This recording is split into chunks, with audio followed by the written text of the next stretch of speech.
empezar con un tema nuevo referido a lo que es la radiación electromagnética.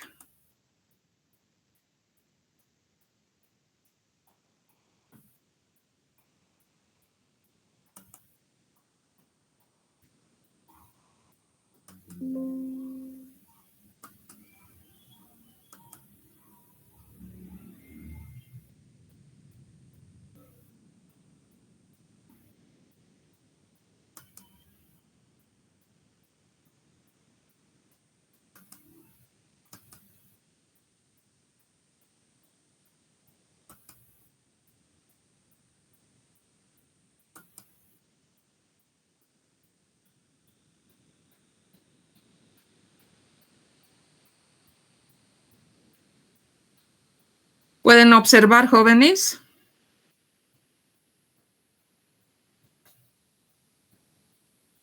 ¿Pueden leer? Sí. Ya. Muy bien. Hoy nos toca hablar de un tema muy importante que vamos a ir viendo. Va a ser, diríamos, de mucha importancia la presencia de este en el resto de los temas que vayamos revisando. Hablaremos ahora entonces de las características, de las propiedades que tiene la radiación electromagnética. Si nosotros hablamos de una pequeña introducción acerca de las características de la radiación electromagnética, tenemos que decir que esta tiene mucha importancia porque constituye la materia prima para estudiar una serie de fenómenos que se presentan en el universo. Las radiaciones electromagnéticas han sido, pues, entonces, o han permitido, diríamos, el estudio de cada uno de los fenómenos o nos ha permitido estudiar una serie de áreas de la ciencia como la física, la química, para que a través de estas radiaciones electromagnéticas podamos nosotros conocer u obtener una serie de información. Dentro de lo que es la radiación electromagnética, nosotros vamos a referirnos a lo que es el espectro electromagnético, es decir, la distribución de las radiaciones en un intervalo enorme de longitudes de onda, de frecuencias, de tal manera que nos permitan clasificar el tipo de radiación con la que estemos trabajando, me refiero a la radiación electromagnética. Por ejemplo, para ustedes no es raro, no es una cosa desconocida el hecho que nosotros hablemos de la región del visible, por ejemplo, cuando hablamos de la luz, cuando hablamos del calor, estamos tomando en cuenta los aspectos relacionados con la radiación electromagnética y obviamente consideraremos al espectro electromagnético todo lo que comprende las manifestaciones de esta radiación.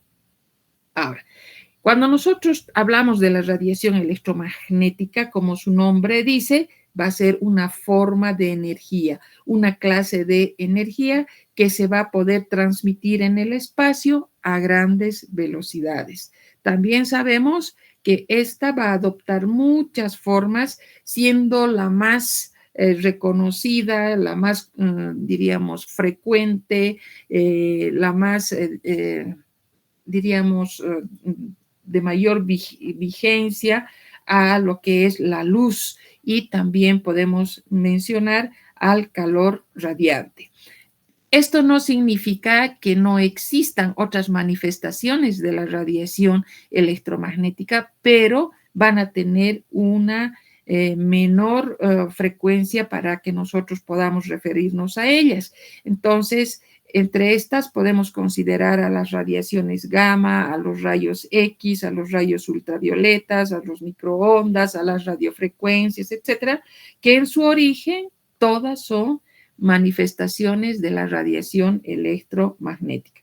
que tendrán distintas características, cada una de estas, como vamos a ir viendo más adelante, pero cabe recalcar que todas son formas de energía y lo único que diferencia a cada una de ellas es el momento de cuantificar su energía, de hablar de su longitud de onda, del lugar, del tipo donde van a actuar y de qué manera estas van a poderse originar.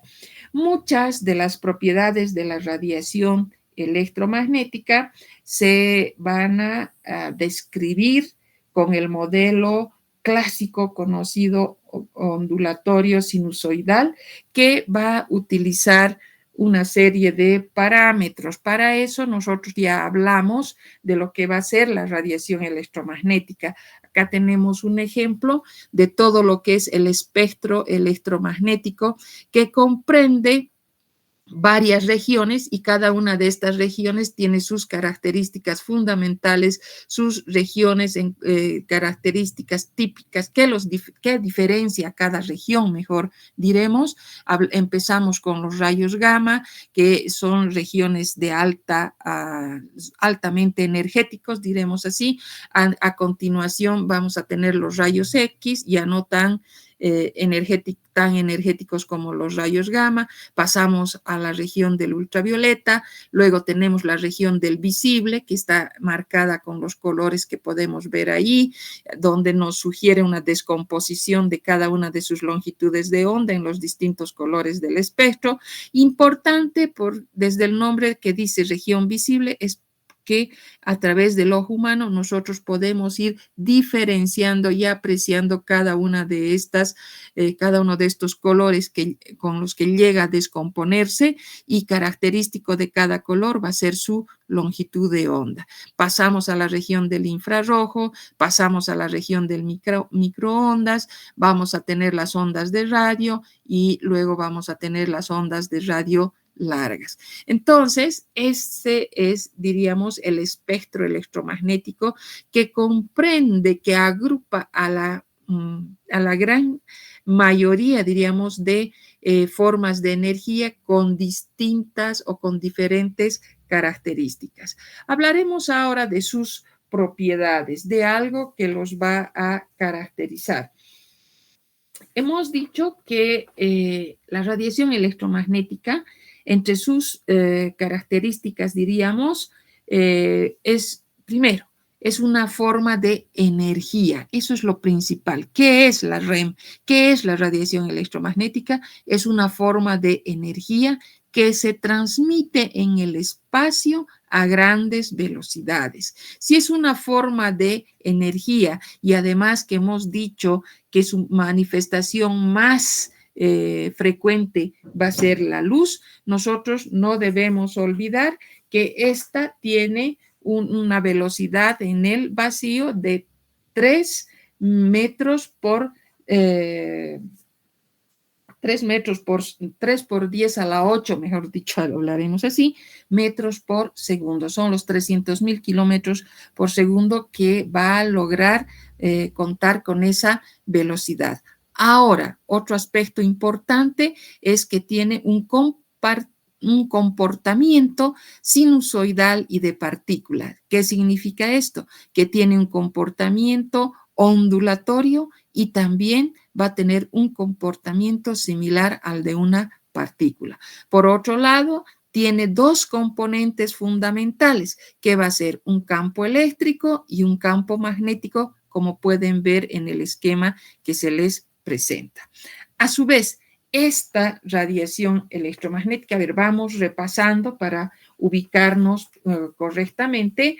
Hemos dicho, por ejemplo, que la radiación electromagnética no necesita un medio de soporte para poder transmitirse, directamente logra propagarse en el vacío. Estamos hablando por eso, o nos referimos, o inmediatamente nosotros asociamos a la luz de las estrellas que se propaga a altas velocidades, como hemos mencionado. Ahora, hemos dicho también que tiene un modelo ondulatorio para explicar algunos fenómenos y también tiene un comportamiento corpuscular de partícula que gracias a ello nosotros podemos también comprender algunos otros fenómenos. De tal manera que estas dos características fundamentales de la radiación electromagnética son totalmente, diríamos, tanto la característica ondulatoria como su característica corpuscular, ese comportamiento que tiene como onda y como partícula, en otras palabras, es totalmente complementario. No podemos decir que sea más tipo onda o sea tipo partícula el comportamiento, sino necesariamente tenemos que asociar a este aspecto de que tiene tiene un comportamiento de onda y de partícula. Por lo tanto, tenemos que referirnos necesariamente a una radiación electromagnética donde tiene propiedades de onda y tiene propiedades de partícula. Es por eso que asociamos ya desde cuando estudiamos la naturaleza de la luz, el origen de la luz, etcétera. Recuerdan ustedes que hemos ido viendo una serie de diríamos, etapas donde desde a partir de 1800 ya algunos físicos como Maxwell, también teníamos que mencionar a otros como Newton, como Huygens, etcétera, que ellos cada vez van proponiendo las bases para ir definiendo la naturaleza de la luz. Y finalmente sabemos que se llega a la conclusión de que la luz la podemos definir como una radiación electromagnética, con su comportamiento de onda y con su comportamiento de partícula. Ambos comportamientos son complementarios. Solo de esta manera vamos a poder llegar a comprender una serie de fenómenos.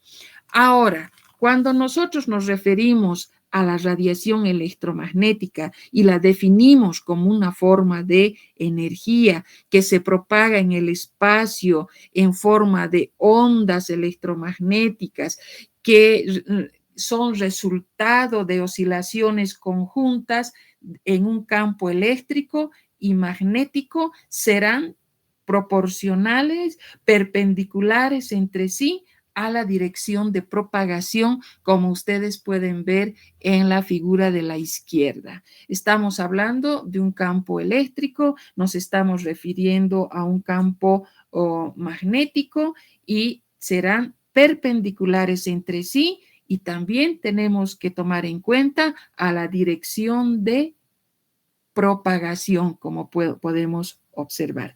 Esa es la, diríamos, la característica fundamental que nos va a presentar la radiación electromagnética para que nosotros podamos comprenderla. Si nosotros nos referimos en su totalidad o en las manifestaciones que tiene la radiación electromagnética y tomamos el punto del espectro electromagnético, vamos a tener que pensar en unos intervalos bastante amplios de longitudes de onda y de frecuencias. Si nos vamos un poquito a la historia y hablamos de los términos de espectroscopía, nos referimos generalmente en un inicio, solamente se tomaba en cuenta a la región del visible, es decir, se la consideraba la luz que comprendía únicamente la región del visible, y sabíamos que además esta se podía descomponer en sus distintos componentes y nosotros podíamos aplicarlos en el análisis cualitativo, cuantitativo, pero simplemente nosotros estábamos refiriendo a aquella pequeña fracción que consistía en la región o en el espectro visible, donde esta región se podía proceder a la descomposición en los distintos colores del espectro que iban a ir desde el violeta hasta llegar al rojo, ¿no? Tomando en cuenta el violeta, el azul, el verde, el amarillo, el naranja, y llegar hasta el rojo. Cada uno de estos colores, ojo, tenía sus características específicas en cuanto a sus longitudes de onda, en cuanto a sus frecuencias. En este caso, nosotros podemos estar refiriéndonos, si partimos desde el violeta, vemos que las longitudes de onda van a ir, se van a manifestar en orden creciente. Cada vez más las longitudes de onda van a ir aumentando. Cosa contraria cuando nos referimos, por ejemplo, a la frecuencia. Entonces, esa primera idea de tener que el espectro electromagnético solo comprendía la región del visible, pues con el paso del tiempo ha sido sustituida, ha sido ampliada o como quieran entender ustedes, ya que abarca un gran número de regiones, diríamos, de igual manera que la del visible, y posteriormente nos vamos a referir a estos. Una vez que hemos visto las propiedades, las características que tienen, vamos a tomar en cuenta a los parámetros ondulatorios. Pero se hace importante que nosotros vayamos haciendo hincapié en las propiedades principales que pueda tener la radiación electromagnética. Hemos hablado de que tiene una velocidad constante en el vacío. ¿Eso qué significa? Que estamos hablando de aproximadamente una velocidad de 3 por 10 a la 8 metros sobre segundos. Después hemos mencionado también que no requiere un medio de soporte, como en el caso, por ejemplo, del sonido. No requería un medio para poder propagarse, a diferencia de otros ejemplos como el sonido. Luego, tiene un carácter dual, tiene un comportamiento dual. No nos olvidemos algo fundamental como tiene las características de onda y tiene las características de partícula. Tiene el comportamiento de onda, nosotros manifestamos el comportamiento ondulatorio para comprender ciertos fenómenos, como ser, por ejemplo, las interferencias constructivas, sustractivas, o también el fenómeno de la difracción. Y también tenemos que referirnos a ese comportamiento de partícula cuando nos referimos a fotones, a haces de partículas cargadas, para asociar, por ejemplo, al efecto fotoeléctrico. Es importante entre sus propiedades no descuidar que la radiación electromagnética transporta energía. Al propagarse va a poder transferir energía a la materia con la que va a poder interactuar.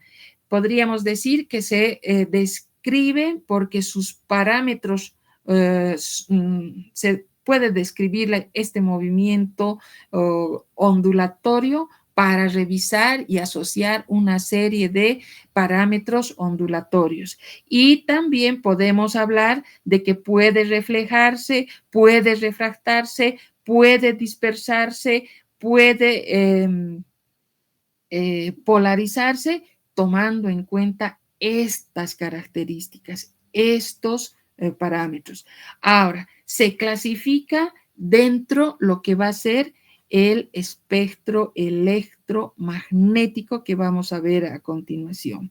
La propiedad de partícula que tiene la radiación electromagnética se refiere a aquel comportamiento, como hemos mencionado inicialmente, como un conjunto de fotones, que son partículas que no tienen masa y que transportan energía.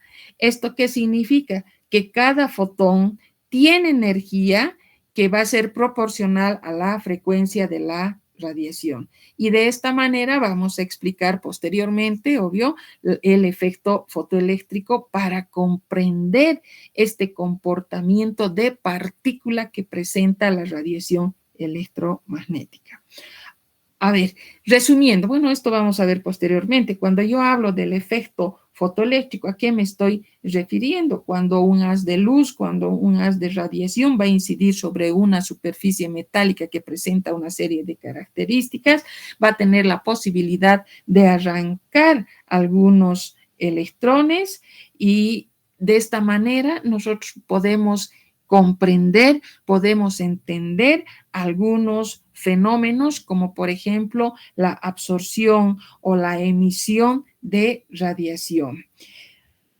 Bien, entonces, resumiendo y quedando con lo más importante, vamos a decir que la radiación electromagnética se va a propagar tanto como onda, va a interactuar con la materia como una partícula, como un fotón, demostrando de esta manera ese comportamiento, esa naturaleza dual de onda y de partícula. Bien, después de haber visto estas características, nosotros podemos referirnos ahora a los parámetros. Primero, vamos a tomar en cuenta estos parámetros ondulatorios. ¿Cuáles van a ser esos parámetros ondulatorios? Como su nombre dice, van a estar asociados a las características de las ondas. ¿Y cuáles van a ser? Tendremos a la amplitud, tenemos al periodo, tenemos la frecuencia, tenemos la longitud de onda, la velocidad de propagación, el número de ondas, la intensidad, entre otras. Entonces, simplemente recordamos, porque nosotros hemos visto ya en alguna parte del ciclo medio, de alguna otra, de la materia de física, a qué se refiere la amplitud. Sabemos que es la elongación máxima o es la altura de una onda. Si nos referimos al periodo, estamos hablando del tiempo en el que se realiza la repetición de una onda. Si hablamos de la frecuencia, no es más que el número de ondas que van a pasar por un punto determinado en una unidad de tiempo. Nos referimos a la longitud de onda y asociamos la distancia, es decir, vamos a definirla como la distancia que existe en un suceso completo que pueda medirse en línea recta.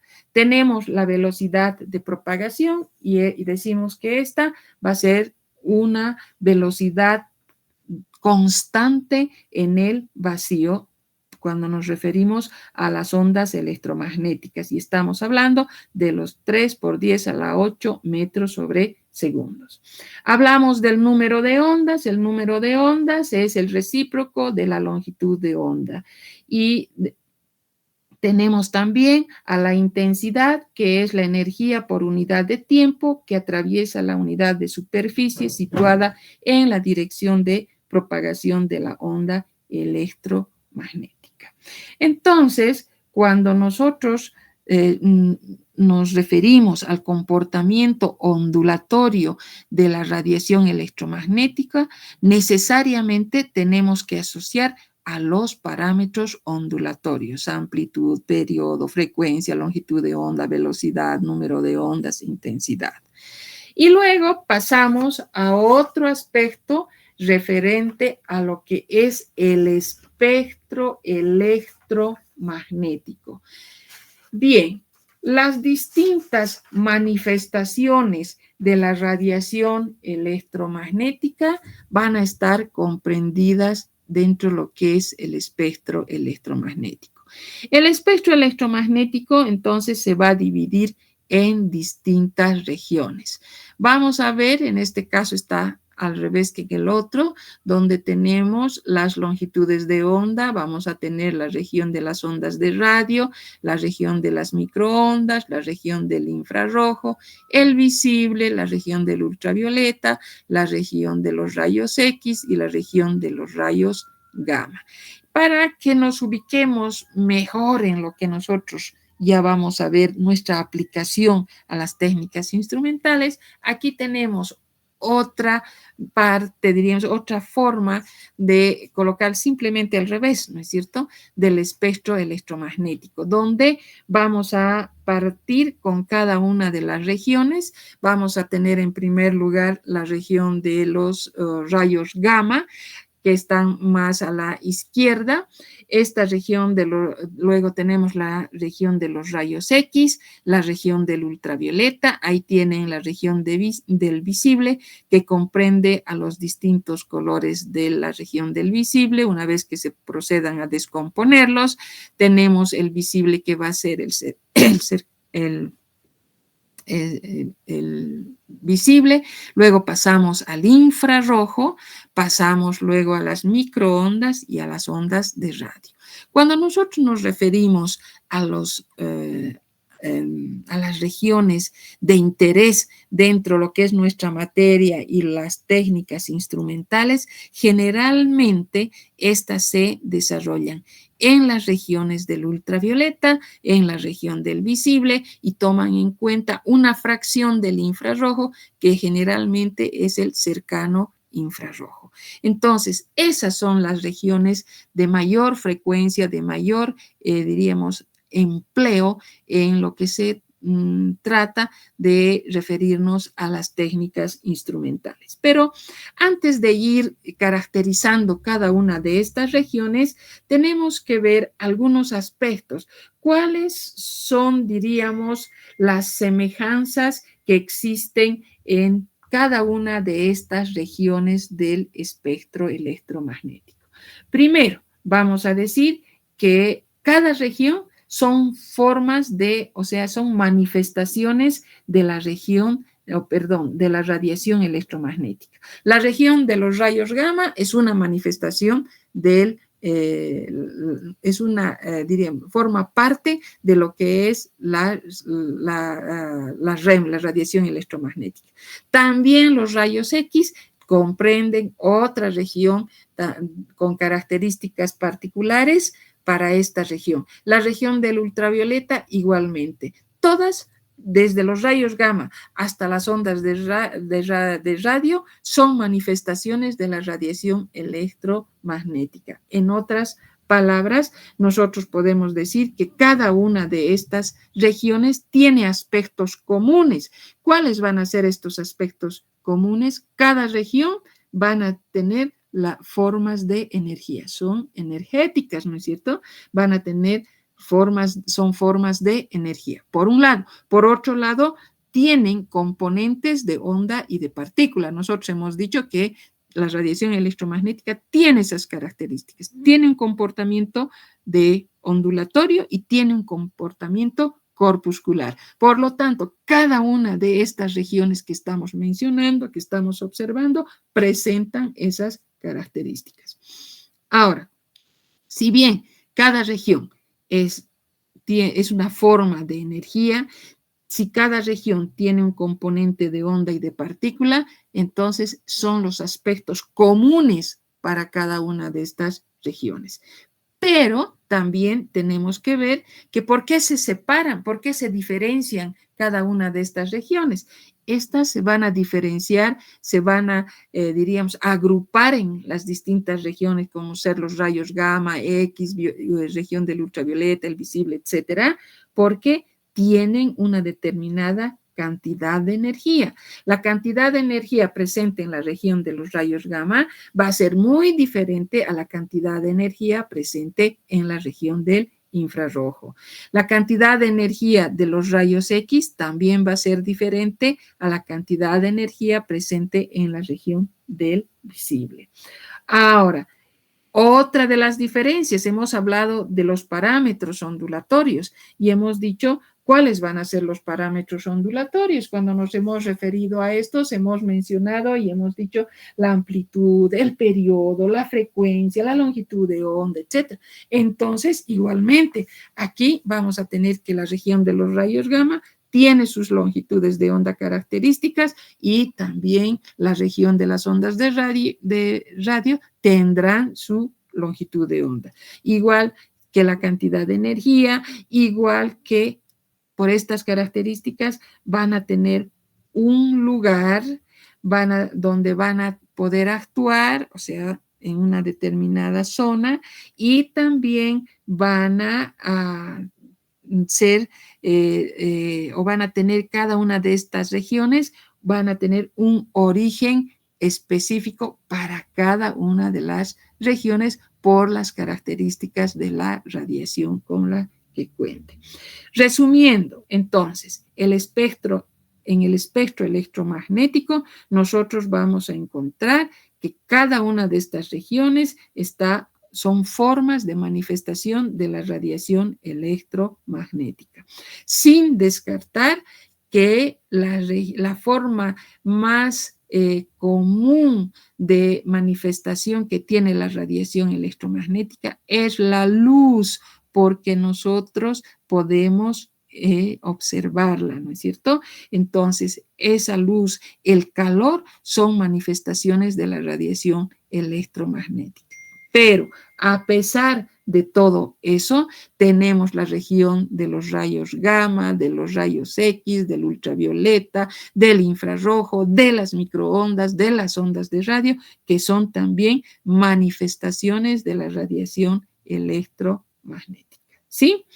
Bien, hemos hablado de las similitudes para cada una de las regiones y hemos hablado también de las diferencias que existen o que diferencian a cada una de ellas. Luego, nosotros tenemos que ir ya describiendo cada una de las regiones en cuanto a sus características. Y entre estas nosotros veremos cada una, haremos algunas apreciaciones para cada una de las regiones. En primer lugar, vamos a tener aquí, nos referiremos a la región de los rayos gamma. Esta región de los rayos gamma está relacionado con, por ejemplo, la fisión nuclear, la radioactividad. ¿Por qué? Porque es una región altamente energética. Es decir, la radiación es de un gran poder penetrante que es capaz de atravesar blindajes, pasa varios metros de espesor de plomo. O sea, la región de los rayos gamma es la región más energética dentro de todo el espectro electromagnético. Ahora, la región de los rayos X, que está a continuación, son también bastante energéticos, pero no tanto como los rayos gamma. Y así sucesivamente, el poder energético va a ir decreciendo cada vez más y de tal manera ya vamos a ir viendo cómo estas regiones van a ir disminuyendo y van a tener sus características. Por ejemplo, si hablamos de los rayos X, estamos hablando que son también energéticos, pero ya no atraviesan varios metros de plomo como en el caso anterior de los rayos gamma, sino van a atravesar sustancias opacas como el tejido muscular. Un ejemplo típico son los rayos X que se utilizan como una aplicación dentro de las técnicas para una serie de estudios, ¿no es cierto? Pero de todas maneras, tanto los rayos gamma como los rayos X son considerados como radiaciones ionizantes. ¿Por qué se llaman radiaciones ionizantes? Porque vuelven iónico al aire por donde van a ir a pasar. Luego vamos a pasar a la región del ultravioleta y la región del visible, y como les había mencionado, tenemos la región del infrarrojo. Y dentro de la región del infrarrojo, para nosotros es de importancia la región del cercano infrarrojo.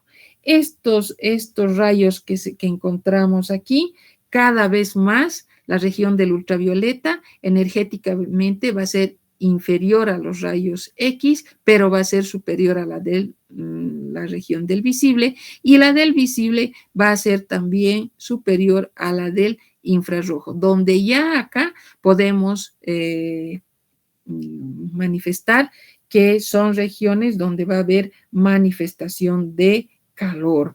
Por eso decimos la región del infrarrojo que asociamos con la capacidad térmica que pueda tomar en cuenta en esta región.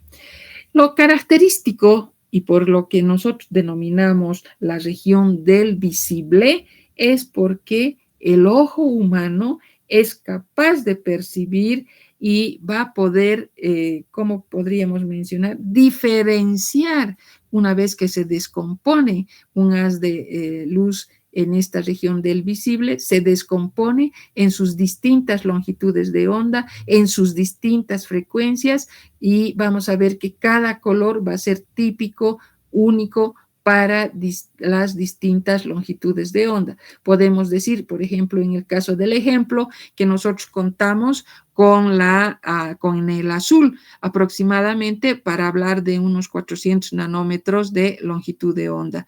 Vamos a pasar hacia el verde, donde ya se incrementa la longitud de onda. Pasamos al amarillo y estamos hablando sobre los 590, 600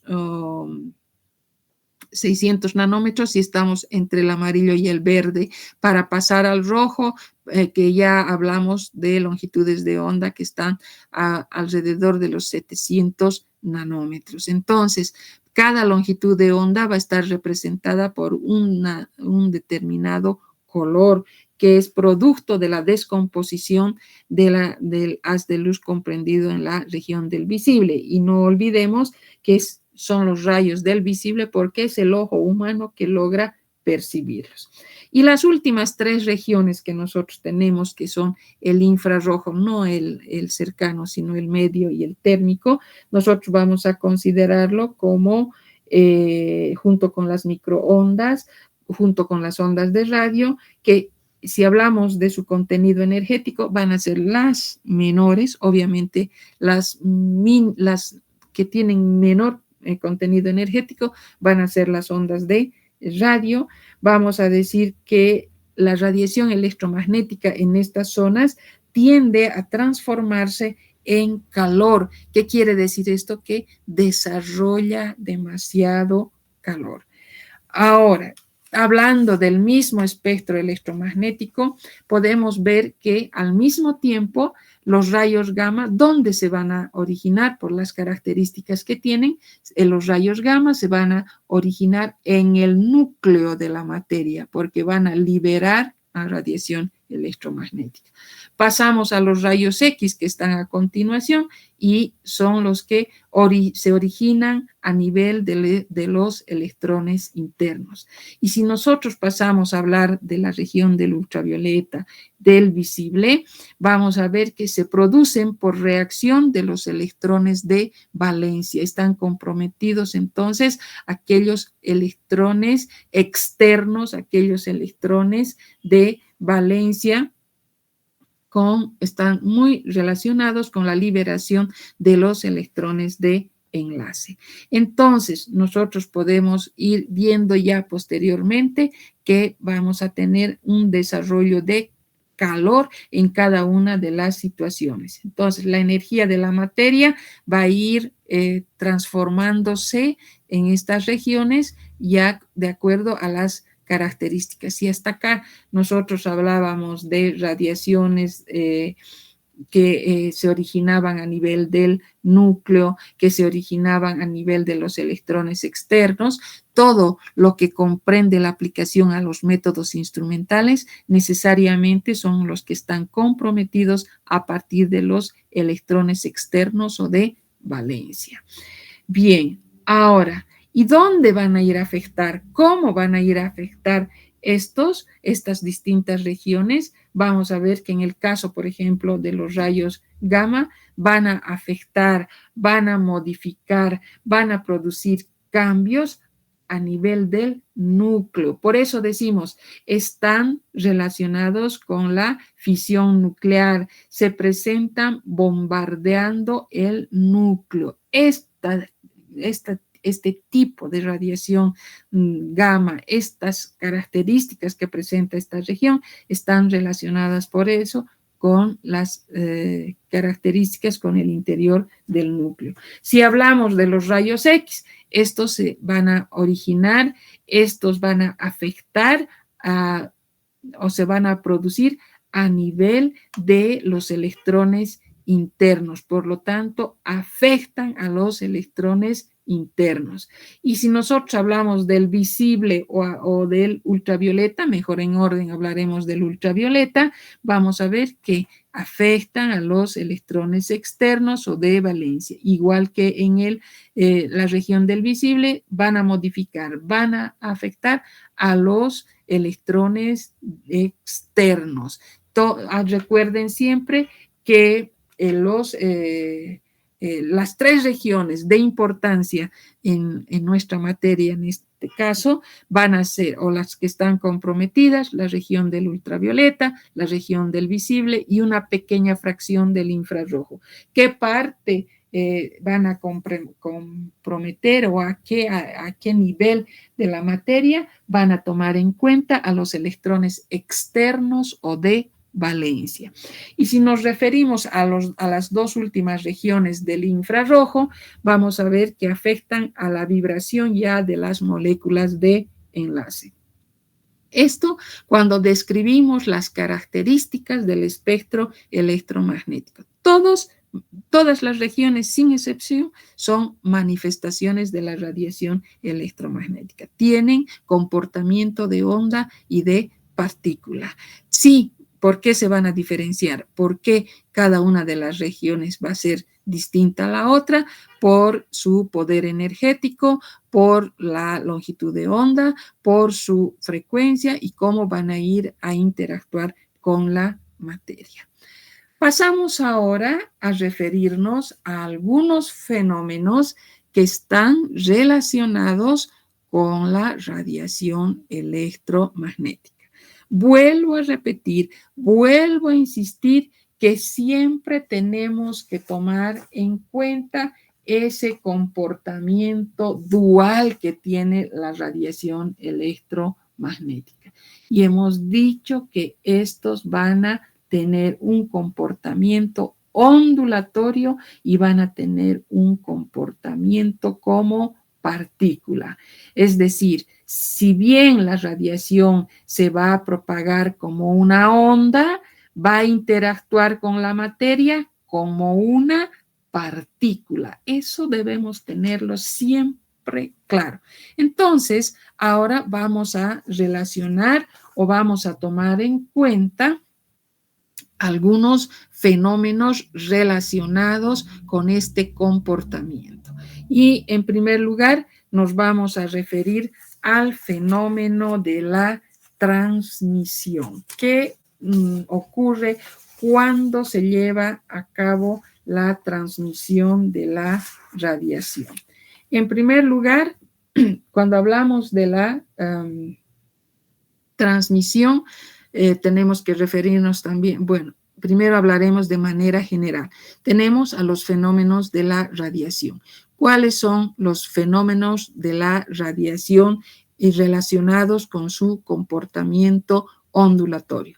Tenemos a la transmisión, tenemos a la reflexión, tenemos a la refracción, debemos mencionar a la difracción y por ende al fenómeno de la interferencia. Y cuando hablamos de las interferencias, tenemos que referirnos a la interferencia constructiva y a la interferencia destructiva. Hablemos entonces de lo que va a ser la transmisión de la radiación.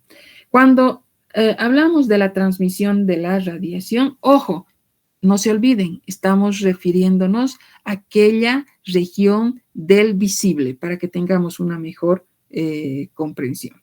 Entonces, cuando nos referimos a la transmisión de la radiación electromagnética, vamos a manifestar que es el paso de la radiación electromagnética a través de sustancias transparentes al visible, sustancias transparentes al ultravioleta, sustancias transparentes al cercano infrarrojo. Entonces, si por algún motivo nosotros no colocaríamos o no nos encontraríamos frente a una sustancia que no sea transparente, desde luego el fenómeno de la transmisión no va a poder llevarse a cabo. Imagínense si nosotros estamos hablando de un material como ¿qué se llama? El alquitrán. ¿Va a poderse llevar a cabo una transmisión? No, no se va a poder llevar a cabo una transmisión. Ahora, ¿en qué consiste la transmisión? Cuando la radiación electromagnética pasa a través de la materia, esa velocidad que podía haber tenido en el vacío que habíamos mencionado ya anteriormente de 3 por 10 a la 8 metros sobre segundos, va a disminuir, va a ser menor, ya no va a tener esas características. ¿Por qué? Porque al transmitirse, al atravesar, va a interactuar con las partículas del medio y ¿cuáles van a ser esas partículas del medio? Van a ser pues sus electrones. ¿Qué van a hacer estos electrones? Estos electrones van a vibrar y luego van a ser capaces de emitir energía. Este pasito así de transmitirse la radiación requiere pues de un tiempo correspondiente. Por eso decimos que cuando atraviesa la radiación electromagnética a través de la materia, esa velocidad va a ir disminuyendo, va a ser menor, va a ser inferior a aquella que nosotros habíamos tomado en cuenta en el vacío. ¿Por qué? Porque se produce una cesión momentánea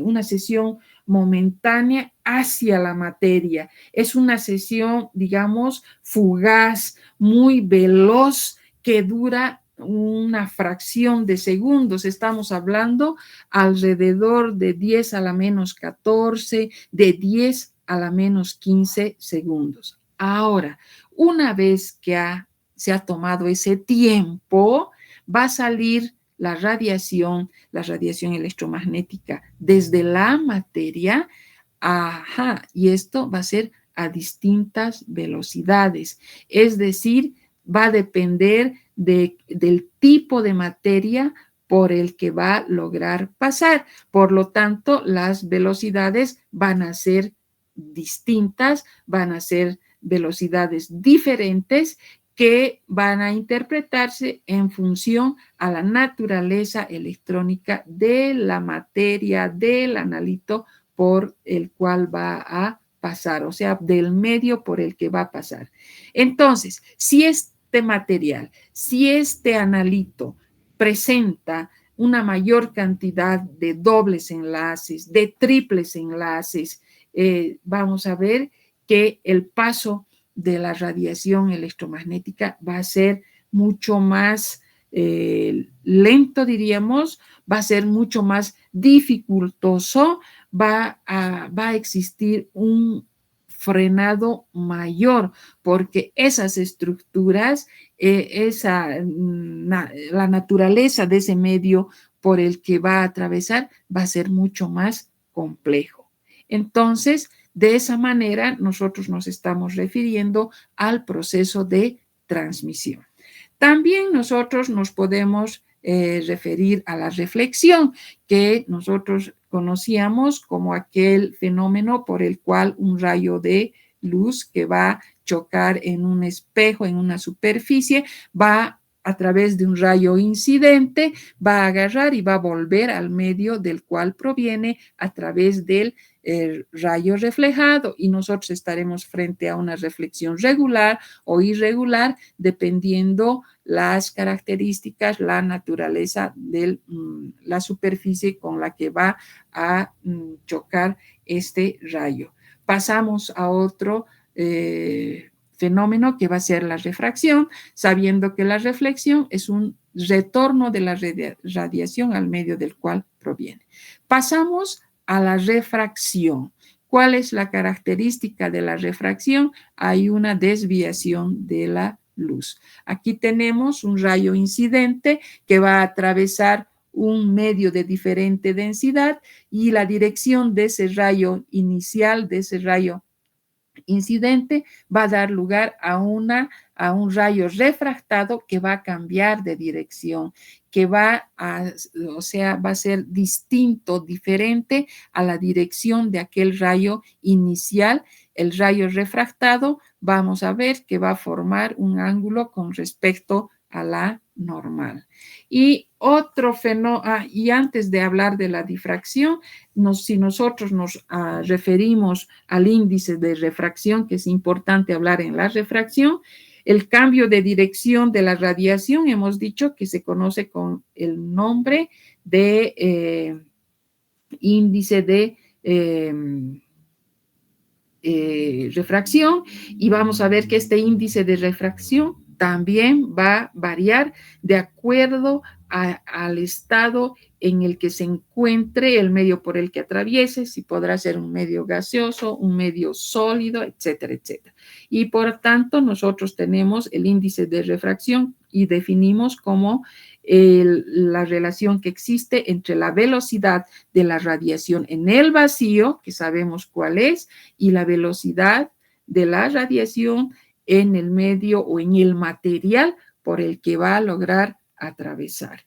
Bien, entonces, una vez que nosotros nos hemos referido ya a la reflexión y luego a la refracción, pasamos a otro fenómeno relacionado también con las características, diríamos, de la radiación electromagnética, y vamos a hablar de la difracción, que es una propiedad neta del comportamiento ondulatorio que pueda tener la radiación electromagnética. La difracción nosotros la conocemos, la definimos como cambios en la dirección de propagación cuando la energía radiante interacciona con un borde. ¿Qué ocurre acá? Aquí tenemos el fenómeno de la difracción. Tenemos, en primer lugar, un haz paralelo de haces, ¿cierto? Paralelos, y encontramos unas ranuras y vamos a encontrar unos bordes puntiagudos. En el primer caso, donde está señalado como A, y luego vamos a tener, aquí está, tenemos un borde puntiagudo, otro borde puntiagudo, pasamos a B, igualmente, 1, 2, otras rendijas aquí, son los bordes puntiagudos y a su vez tenemos una ranura. Entonces, ¿qué ocurre en la difracción o por qué se caracteriza la difracción? Primero, es, diríamos, típico, propio de la radiación electromagnética, tomando en cuenta su propiedad ondulatoria. Es podríamos definirlas como un proceso por el cual un haz de luz paralelo, como estamos viendo, este haz de luz paralelo de radiación va a lograr curvearse, como pueden ver, va a poder desviarse, si quieren entender, o va a poder dispersarse cuando esté pasando por ese obstáculo puntiagudo, por esa puntita, o también cuando se encuentra frente a una abertura bastante estrecha. Ahora, estos cambios que se producen en la dirección de propagación cuando la energía radiante interacciona con estos bordes, con estos espacios pequeños de un objeto sólido. Cuanto esta abertura de la rendija, el espacio que exista entre cada uno de los bordes, sea más estrecho, es decir, tenga una menor anchura esa rendija, el fenómeno de la difracción, es decir, esa desviación, esa, que hemos dicho, esa curvatura que se logre, va a ser pues mucho más pronunciada, como pueden ver acá, ¿no es cierto? Ha empezado a desviarse, ha empezado a curvearse y de esta manera va a dar origen aquí a una segunda posibilidad donde encontramos dos aberturas, dos bordes puntiagudos y va a originar nuevamente la desviación de estos, nos va a permitir que haya una mayor desviación. Cuando la longitud de onda y la abertura de la rendija son del mismo orden de magnitud, la difracción será mucho más intensa.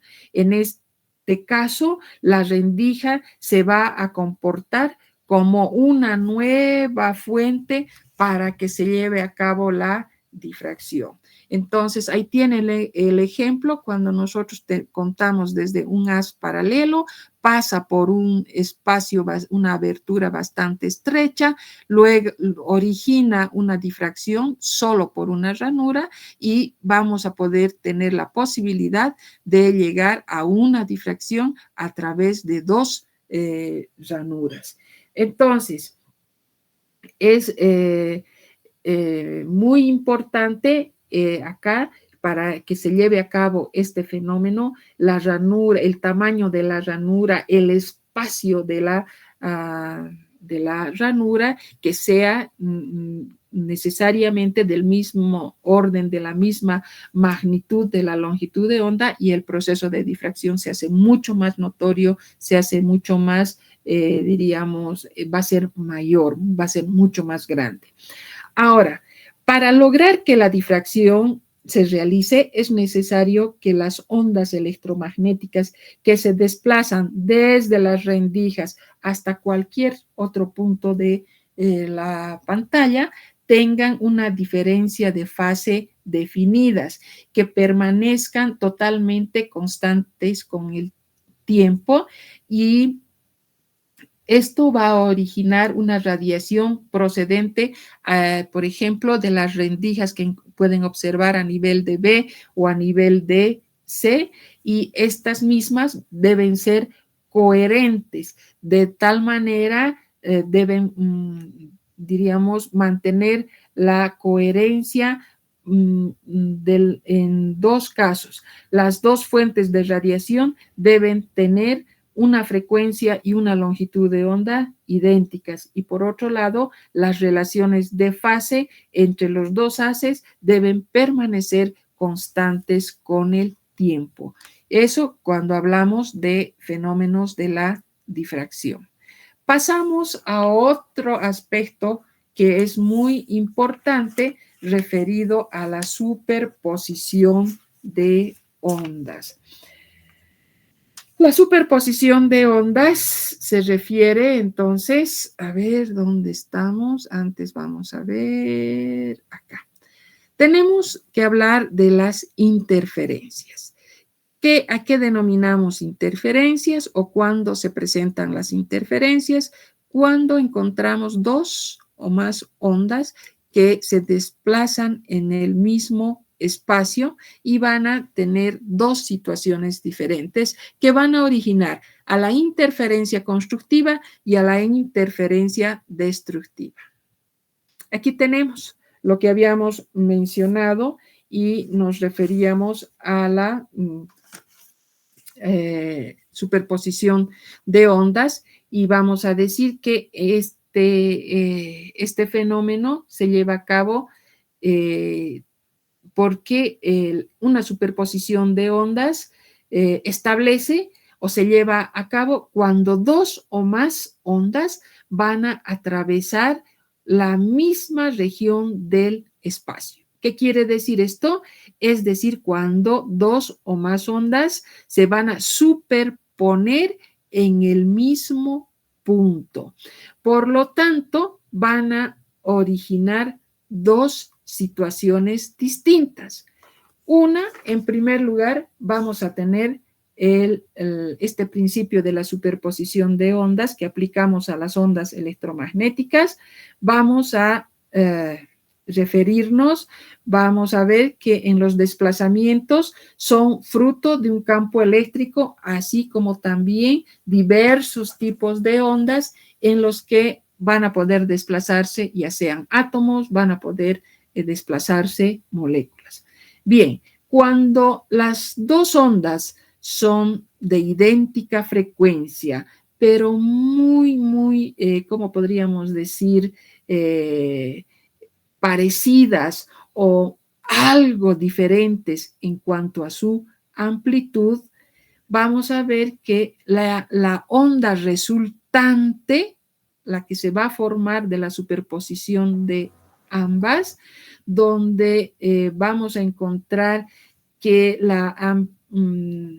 de que la onda resultante que se forme cuando hay una superposición de ondas, es decir, cuando la diferencia de fases es casi de 0 grados o de 360 grados o finalmente de 360 grados o múltiplos de estamos hablando de una interferencia constructiva, es decir, cuando las dos ondas se encuentren en la misma fase, se va a formar una onda resultante. Vamos a ver, ¿es resultante de qué? De las dos ondas por separado. Como pueden ver en la figura, tanto la onda 1 como la onda 2, en el momento en que ambas se superpongan una encima de la otra, van a originar una onda resultante. Y esta onda resultante va a tener características muy diferentes a cada una por separado,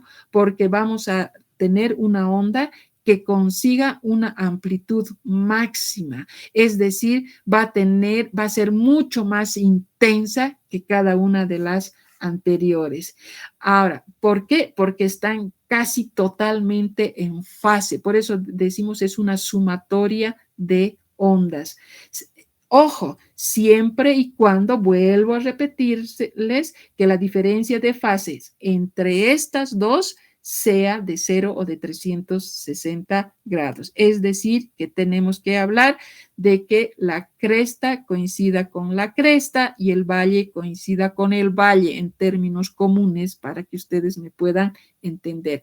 Y como resultado obtenemos una sumatoria de una onda resultante, diremos así, que resulta de superponer una con la otra, lo que les va a proporcionar una mayor intensidad, vamos a conseguir una amplitud máxima.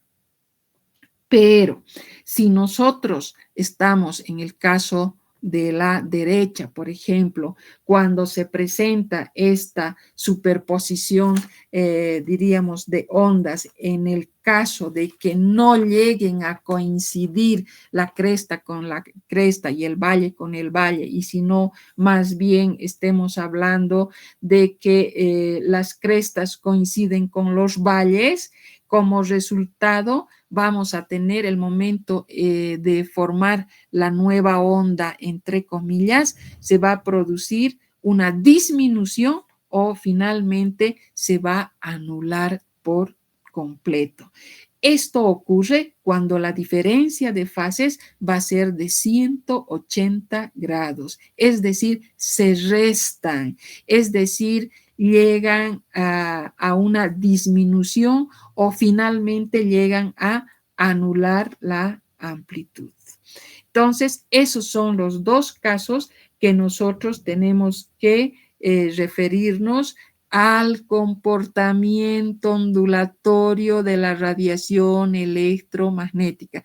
Hemos hablado de la difracción, hemos hablado de la superposición de ondas, pueden ser constructivas, llamadas también aditivas, pueden ser sumativas, cuando van a formar una onda resultante de mayor intensidad con una amplitud máxima, etcétera. Pero si por el contrario, existe una diferencia de fase de 180 grados, ¿qué ocurre? O se disminuyen o llegan a anular su amplitud. Eso totalmente diferenciado, porque vamos a ver ya más adelante que estos fenómenos se presentan cuando ya nos referimos o vamos viendo los distintos componentes de los instrumentos. Constituyen, podríamos decir, el principio para poder diferenciar, separar, etcétera, etcétera, como vamos a ir viendo más adelante. Aquí tenemos, por ejemplo, cuando se encuentran en fase, vamos a ver, acá tenemos en el primer caso, donde tanto la de arriba como la de abajo están en fase, se produce una sumatoria y vamos a tener una onda resultante con mayor amplitud, como hemos dicho, y vamos a ver que hay una gran intensidad.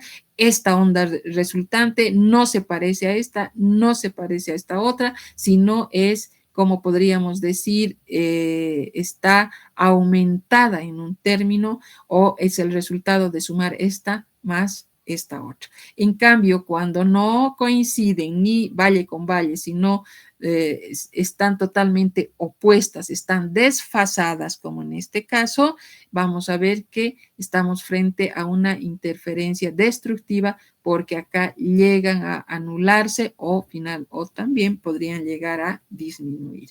Aquí el ángulo, o como es la diferencia de fase, va a ser de 180 grados. Aquí estamos hablando de 0 o 360 o múltiplos de 360. Bien, ahora nos toca hablar de la dispersión.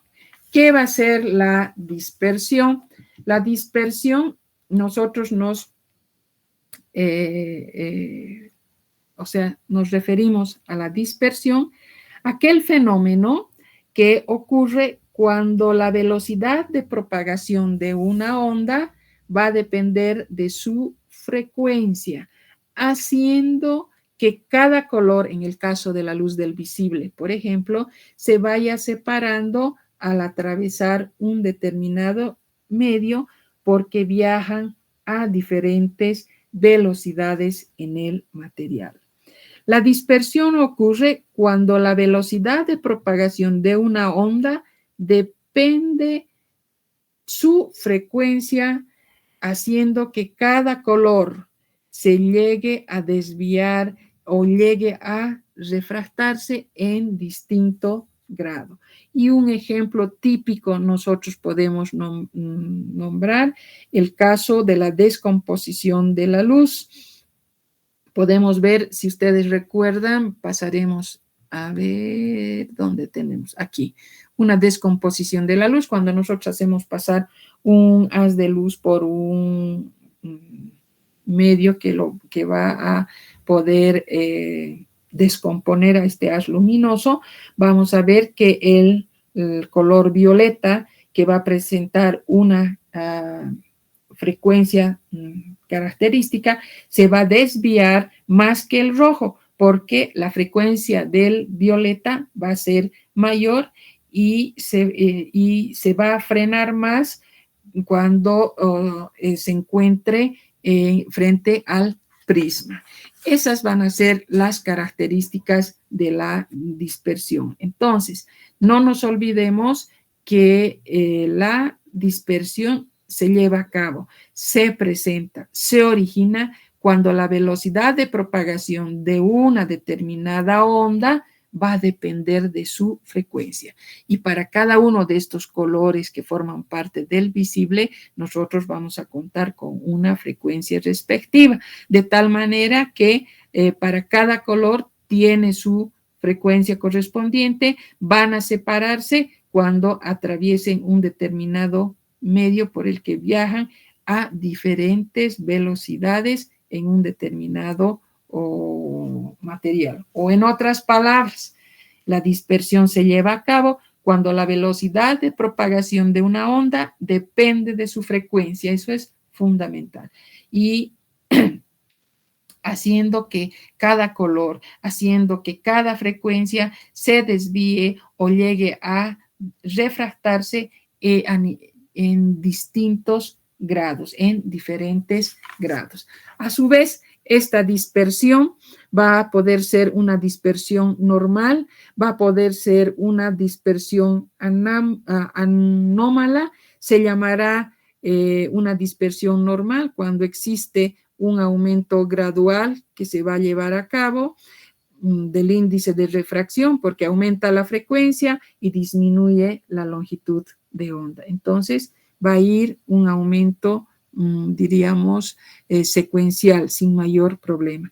En cambio, si hablamos de la dispersión anómala, van a haber algunos intervalos, se van a presentar algunos espacios donde la frecuencia va a presentarse un cambio brusco, de tal manera que va a ir y va a dar lugar a que se formen unas curvas de dispersión anómalas, y esto es de importancia, o cuando se toma en cuenta esto, cuando se están eligiendo, cuando se están escogiendo los diferentes materiales que van a ser construir, con los que se va a construir, diremos así, distintos componentes ópticos a nivel de los instrumentos. Entonces, ahora pasamos a otra parte. Estamos hablando de la difracción, la superposición de ondas y hablamos de la dispersión. Bien, luego tenemos las propiedades mecánico-cuánticas de la radiación. Esto se refiere al comportamiento ya no ondulatorio, ya no relacionado con las características diríamos, ondulatorias de la radiación. Aquí ya tenemos un comportamiento corpuscular. Aquí tenemos un comportamiento como partícula. Y esto nos va a llevar, podríamos decir, a otra manera, a otra forma de que nosotros podamos comprender los distintos fenómenos. Vamos a quedar acá y la próxima clase vamos a concluir con estas propiedades mecánico-cuánticas de la radiación, donde hay dos fenómenos que están relacionados con este tipo de propiedades que van a ser de suma importancia para la aplicación de las técnicas instrumentales, como va a ser el fenómeno de la absorción y el fenómeno de la emisión, que vendrían a ser los métodos que más los vamos a explotar o los vamos a emplear a lo largo de nuestra materia.